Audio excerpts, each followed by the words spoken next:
For now anyway. If we're not sure what's going to happen with Diaz for like at least a few weeks, then right. I mean, maybe he starts off on the IL, the injured list, right? And so Stallings, hangs around, and then we go from there. I mean, I guess it makes the Pirates' decision a little bit easier. I mean, I'd rather have Diaz on the team than Stallings, obviously, right? But for that roster crunch issue per se, if Diaz starts the season on the IL, well, then we know Stallings is here. We'll have to deal with it later. Which at that point in time, who knows? Cervelli could be injured by the time Diaz gets back. Right. But yeah, I think we got a bit of a clearer picture. Because even if he does come back after a few weeks, I don't know. Is he ready for opening day? Yeah, that's the thing. So like, let's say he gets shut down for a couple weeks and shows up. By the time he starts playing games, might be maybe the last week of spring training. But yeah, is he going to be having enough reps to?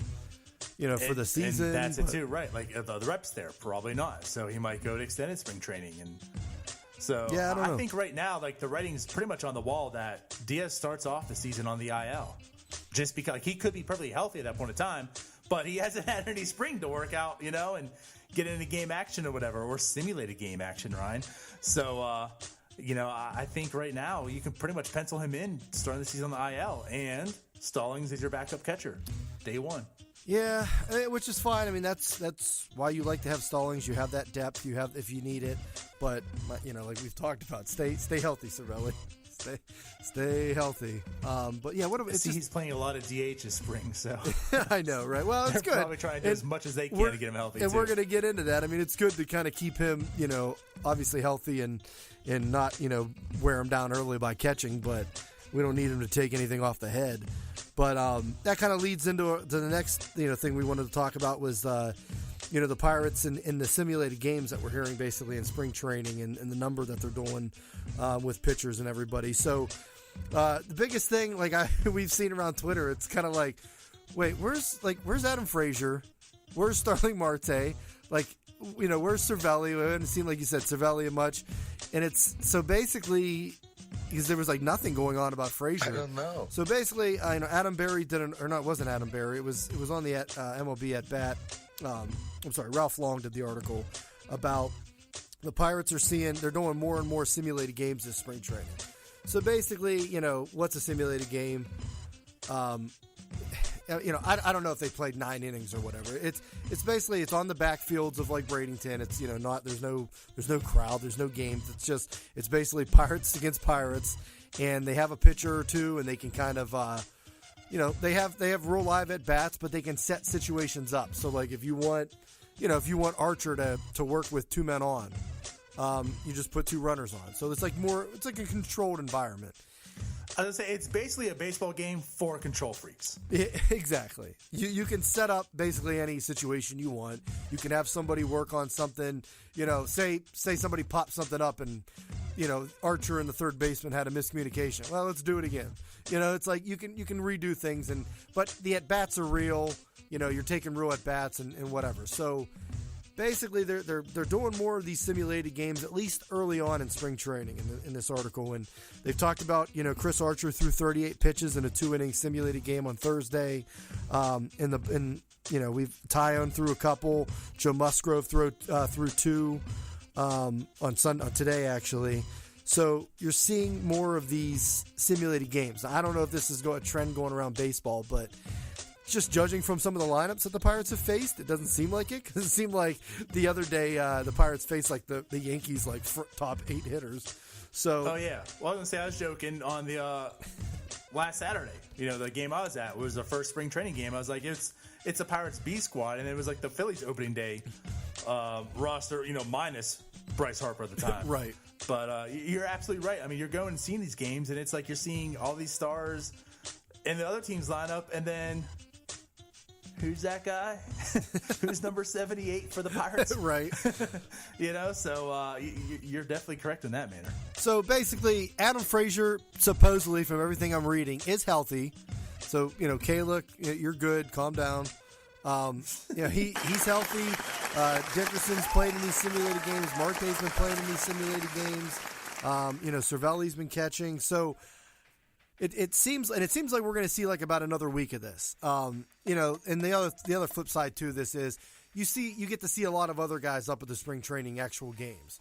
So we're seeing, JB Shuck, we're seeing, we're seeing Stallings and some of the other catchers. But you have, you're saying Melky Cabrera, like you have a ton of these minor league guys that you sign on minor league contracts. So you're getting to see a lot of them early on in those first couple weeks, which is good for the coaches too, because they get to see, if they have anything with these guys, Liriano, we're seeing Kingham and Brault throw innings and stuff, which we'll get to that in a minute. But so you're seeing other guys. So that gives them a chance to see some of these other guys before you start reassigning guys to minor league camp. And then I think you'll start to see more of the regulars. But, yeah, I mean, I don't know. It's different. It's different. And we've talked about this team doing out-of-the-box stuff. And I guess this is something. So we'll see if it, if we notice a trend, or if we notice when the season starts, if this, if anything's, these guys are fresher or better from it. Mm-hmm. Yep. Now, I will say one thing. Kudos to the Pirates. This is definitely something we haven't seen, Ryan. I mean, all these similar games. I mean, how often have you gone to spring training or watched spring training for the first week and you haven't seen like one of your major top pitchers pitching? Right. Like what's going on? They need their work. And here they do all this, simulated games, the controlled environment, and doing this and that. And it's like, you know what? As much as we knocked them for losing creativity, I'll give them props. Because I think you said it. What was the quote in that article that Hurdle said about this? About the is it going to work? Oh yeah. So they had asked him what do you think this? What were the benefits of this once the season hits? And he basically was like he don't know. Time will tell because this is the first time we've done it this way. We'll see what our results are getting out of the box and how it carries through the season. Right now, it's working out for the pitchers and position players very well. We're happy with it. I'm just looking forward to seeing how it works out. So, I mean, this is kind of a new thing, too. They're testing it out at the same time. Yeah. So and it seems like you said, it seems like they're pioneering it as well, where everyone like MLB right now is using Rapsodo. It's not like the Pirates are setting a trend. They're doing what everyone else is doing. Thankfully, they're doing it. But this seems to be something that no one else is doing. So maybe they are going to start a trend. But, part of it is almost everyone that's in a battle is showing up to these games, which is good because you want to see them playing. Battle it out, right? But most of your top players aren't in these battles. They got these positions secure, and they're in these controlled environments. And right, so they're doing more with the time that they get. And they're also facing the better competition. Like, they're not out there, like, Jameson Town isn't out there facing all these minor leaguers for Cincinnati one day, or such other. They're facing, like, almost the best of the best that you're going to see. So it's better talent amongst them. They're more controlled. They can do more with what they have. Right. So I'm on board with this. I like it. Let's see what we can do. If it fails, and it fails, it sucks. But I'm not going to take away and be like, oh, okay. Okay. Like, I'm not going to bang on them for like the next decade or two because they tried something different. Like, I'm going to give them props. You know what? They tried something and it made sense to do it. So I like it. Okay. In my best Lou Brown voice. This is the Lou Brown from Major League 2 when they're like, man, Willie Hayes has really got some power this year. He's like, yeah, off a guy that's going to be bagging groceries in a couple weeks. Like, that's what I mean. Like, right. You have guys that have like great springs, but were they facing the best pitchers or were they facing a guy that the Phillies cut 2 weeks in? Sure. So it's mean, Jose Ozuna, like the past 3 spring trainings. Exactly. He needs to be on the team. What's he doing? What are you talking about? So, yeah, so it's more controlled environment. They're facing other regulars. And they basically said, Hurdle talked about it too in this article about typically we want position players to get 30 to 50 at-bats in spring training. He's been in camps where they've seen guys get 70. He doesn't think that, he think it might be a little too much, and they're trying to intensify like the productivity of it. Like, you're facing better pitchers and everything. So they're doing it on the backfields. The Yinzers will say this is just Hurdle's Sunday spring training lineup. He just doesn't want to throw anybody out there, but I mean, it's cool. It's different. We'll see how it goes. And like I said, I think this is just, they can only really pull this off for the first couple weeks. because once guys do start getting reassigned, you're pretty much, it's going to be the regulars at that point. So yeah, and I love the fact that you are seeing.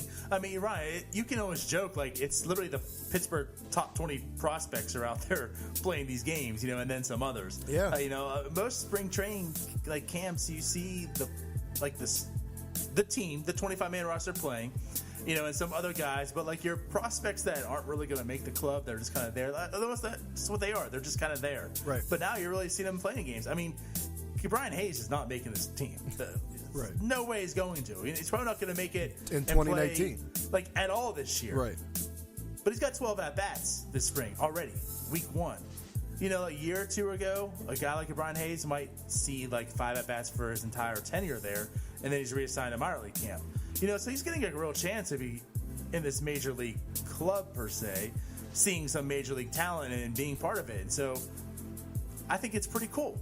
And I think it's pretty cool that you're seeing a lot of these guys getting those at-bats right now. Yeah, Jason Martin. And then when it's time for them all to get reassigned and people to move on, make this first wave of cuts, then come, the players again that are going to need the spring at-bats. Yeah, and Jason Martin's having a great spring, with those opportunities. Another one, yeah. With those opportunities he had. And just real quick, too, I know I had the Hurdle quote, so they did a article, too, on Taillon basically talking about it as well.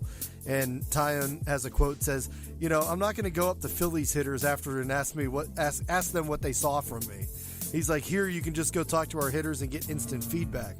Our position players are pretty in tune with what's going on. And Taillon pitched a 3-inning simulated game on Saturday.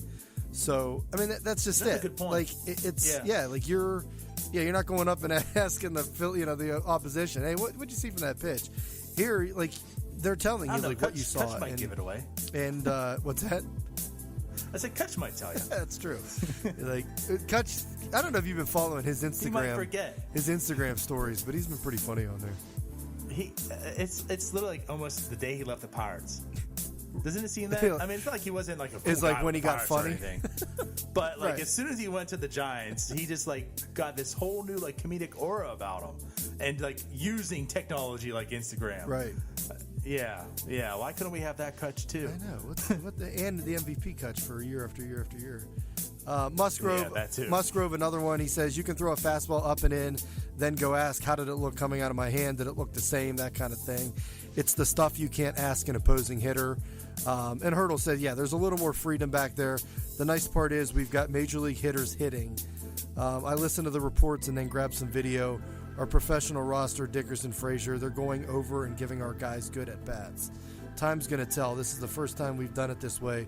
We'll see what the results are getting out of the block. So, yeah. Again, makes sense, though. I like how he mentions the professional roster, like the hitters. They're getting good hitters, good at-bats, like Dickerson and Frazier. Go figure. Those guys can hit. Wow. Who knew? Who knew? David didn't know. Speaking of, you did the Hoka-Hey, DK thing real quick. Did you see the Keona Kella apparently? Hey, you're not going to talk to the media this year. I love it. Yeah. I love it. Like, the media is in a frenzy right now. And the best thing is, it's not even him. I mean, yeah, it's not even DK that he told or anything. Like, I guess he told it to Colin Dunlap, of all people. That makes sense. He told Dunlap, and he's like, and tell all the other media members so they know. Yeah, like Dunlap's going to send out. Dunlap runs away from everybody else, especially Mark Madden. So what's he going to tell anybody? But Parada. So I saw it from Parada. So Parada tweeted it out and just basically was like, he's like, this is, not much one way or the other, whatever, but he's like, just wanted to throw it out there that Keona Kellis, basically said he's not speaking to the media this year. Didn't give any reason, blah, blah, blah. That's that. So, and then, of course, DK, like, retweets it, and he's like, fine with me. That's a bad look for the Pirates, though, blah, blah, blah. And it's like... Of course, there's the spin. I mean, look, how many times was Keona Kelly the media going to seek him out for a game this year? Here's how set-up guys usually get interviewed. When they screw up a game and blow a game or blow a lead right. or blow a save. So, really, like, he wasn't going to get interviewed that much. I mean, I get it. Like, certain guys, the managers, obviously, that's part of their job. The players, it's part of their job, but there's also some leeway. I mean, that was my internship. I was in there with Jimmy T and Dan Hart trying to find players after games to get interviews, and it's not the easiest job in the world. And when players don't want to talk, well, especially when you're interning, I know exactly. When players don't want to talk, it's not like you can just go grab Adam Frazier by the ear and force him into the media room. I mean, players don't want to talk. They can disappear in the shower or disappear somewhere and just kind of get lost for a little while. So whatever. But for him to come out and say it, it's kind of funny.